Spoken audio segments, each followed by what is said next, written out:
Hey, how's it going, everybody? Welcome back to the Prince Mosey podcast. I'm back with another episode, and I just pray that you guys are having a blessed day. But we're about to get into how the Satanic Temple has filed a case against Texas for the new abortion laws that are in Texas, and why this is such a big deal. And why don't more Christians see this and speak out against it? And why don't more Christians have more discernment about it? I don't understand how any professed Christian could be in any could be in sorry could be in any alignment with what the people at the Satanic Temple are in alignment with, and think that you're truly serving the true and living Jesus.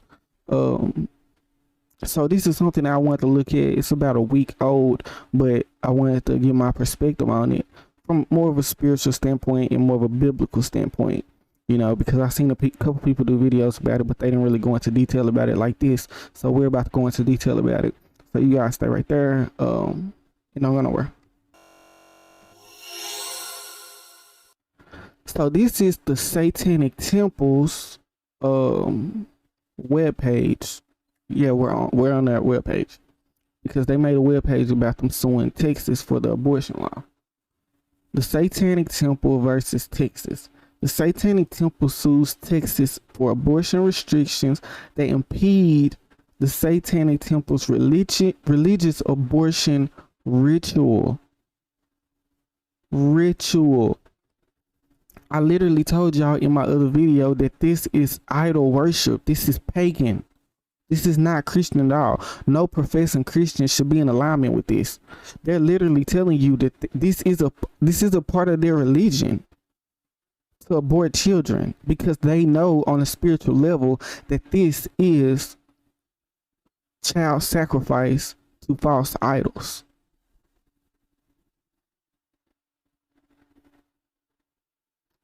The Satanic Temple has filed a lawsuit in the United States District Court for the Southern District of Texas Houston Division, alleging that certain state-mandated abortion restrictions violate the Satanic Temple's members' religious beliefs. What is the case? On behalf of the Satanic Temple member Ann Doe, the Satanic Temple is suing the state of Texas for imposing medically unnecessary abortion regulations, including a sonogram, a forced decision to reject the opportunity of seeing the sonogram results, the forced listening to the narrative of the sonogram results, and a mandatory waiting period between the sonogram and the abortion. So they pretty much mad because people in Texas have said, no, you at least have to get a sonogram, and you have to wait before you could just abort your child. You have to get the sonogram, and you have to wait after you get the sonogram before you could just make the decision to abort them. So they're mad that Texas actually has a brain, and we're using our brain, and we actually have a heart for God, because we're on the Bible Belt. We actually love God. So we're using our brains, and we're using our influence and the God-given influence that he gives us to make sound decisions based on his word. So they're mad because we're giving people a chance to actually not only see that their child is a real child, even at an embryo stage, but we're actually giving them time to think about it. And they're not making a haste decision and just saying, oh, I'm going to get rid of my child, or I'm done, it's a wrap. They're mad about this because they don't want you to think. They don't want you to have a conscience. They don't want you to see that maybe this is wrong. Because they want to keep feeding their beast. They want to keep feeding their goat. They want to keep feeding the Baphomet with the sacrifices of your children. They want their antichrist spirit to get stronger and stronger. So they feed him with the sacrifices of innocent children and unknowing parents who claim to be followers and descendants of Jesus Christ. Doe performed the Satanic Temple's abortion ritual a ceremonial affirmation of self-worth and bodily autonomy that integrates the abortive process. Prior to filing the lawsuit, the Satanic Temple's attorney sent a letter to the Texas Health and Human Service Commission, which demanded an exemption from the abortion restrictions on behalf of Ann Doe. The Satanic Temple's attorney explained. The abortion ritual requires an abortion and affirms her religious subscription to the Satanic Temple's third and fifth tenets. But before Ms. Doe can get her abortion and therefore participate in the abortion ritual, the government has required that she get a sonogram. These requirements substantially interfere with Mrs. Doe's religious beliefs and practices for two reasons. First, the requirements are a precondition to Mrs. Doe's ability to participate in a religious ceremony. It is a substantial interference per se for the state to place a regulatory hurdle on one that costs money in front of religious exercise. The state might as well tax and regulate mass. Look, this is my thing as Christians, right? This is my perspective, right? We have to start to say we're on this side and you're on that side. I think that Christianity has become so weak and watered down to where it's like we want to make peace with Satanists. Like we wanna see eye to eye and we wanna agree. And I think that Christianity will take its full form when we start to say no, we don't agree. And we're okay with not agreeing. And instead of us wanting to be on your team, we'll beat you. I think that too much we're giving our power up and we're coming across as vulnerable and weak and like we need affirmation from people. Instead of us just saying, no, we're the child of God. We should make them surrender to what our God said instead of it being the other way around somehow. And this is my problem. And I'm going to speak on this just because God is putting it in my spirit. I'm going to speak on Brother Ruslan. I don't know if y'all watch Ruslan KD, but I'm going to speak on it. This is my problem with him. He never takes a firm stance on anything. At all. Lo and behold that he would actually be against something. He always says, oh, it's too many nuances. It's too many nuances in it. You know, because you got these people who want to abort their children. You got these people who don't. So why don't we just meet in the middle? Why don't we just meet in the middle? How about we don't meet in the middle? How about not? How about we stand for what God stands for and we let them stand for what Satan stands for? How about that? How about that? Why does there always have to be this give and take thing?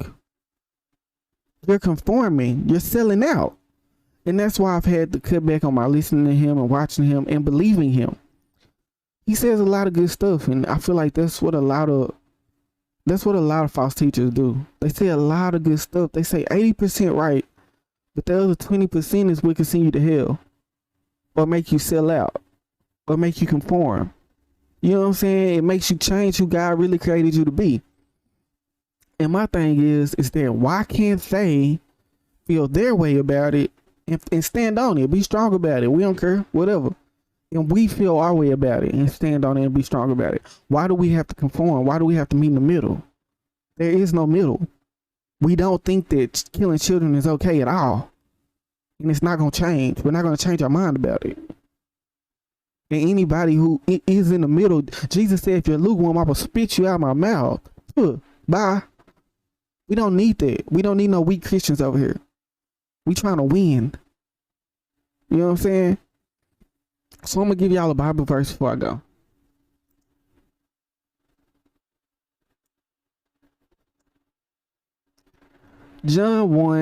First John chapter 1, 6-7. If we claim to have fellowship with him, being Jesus, and yet walk in darkness, we lie and do not live in truth. But if we walk in the light, as he is in the light, we have fellowship with one another. And the blood of Jesus, his son, purifies us from all sin. Well, it was talking about God. But the point is that we don't have any fellowship with darkness. There's no compromise. There's nothing for us to compromise about. We're not in the same fraternity. We're not in the same community. And my thing is that any Christian or professed Christian who is in cahoots with the Satanic temple, I question your Christianity. And that's just how I feel about it. I question it. I don't see how you can profess to be a child of God and follow his way and him not be telling you that this is wrong. And if you didn't know, if you come across this video, it's wrong. This is your confirmation that it's wrong. So if you still choose to have the same mind about it, then you were never God's in the first place. Because whatever God says should be the standard by which you live. But that's my thoughts on it. You know, I don't think we should have any fellowship with darkness. And when I say that, I'm not saying we shouldn't speak to people on the streets who might not be Christian. We shouldn't have conversation with people who are not Christian. You know, I'm not saying it. But to me, when you're in alignment with something that is clearly against God, that is fellowship with darkness. This is fellowship with darkness. This is why I was like getting on the Kanye about bringing Marilyn Manson to the show. That's fellowship with darkness. If you are in your private chambers and you are speaking to Marilyn about God and you are trying to get him to, you know, convert or whatever, that's a different matter. But doing that on that stage, that is fellowship with darkness in the eyes of everybody, in the sight of God. So these things need to be nipped. They need to be cut off. And they need to be spoken on honestly and brutally and abruptly. So I'm gonna give you guys my final thoughts and then I'm out. So I hope you guys enjoyed the episode. I really enjoyed making it. I hope that it was something that could bless you and edify you and just spiritually awaken you to what's going on and why I really do my channel. I see a lot of people who get their opinions or whatever. I don't see very many people giving their opinion like I give it. I think there's always some type of spiritual connotation to everything that I do and every video that I make. So you guys, if you got anything out of this, then make sure that you share it, make sure that you like it, and make sure that you subscribe to the channel. And if you are not on Gab, then make sure you go to your web browser and you go to Gab and you look me up, Prince Mosey. And I'm going to be speaking about a lot of topics over there. I'm going to be on Gab TV pretty soon. So you guys know that I love you. Jesus loves you. Until I see your beautiful face again next time. Bye.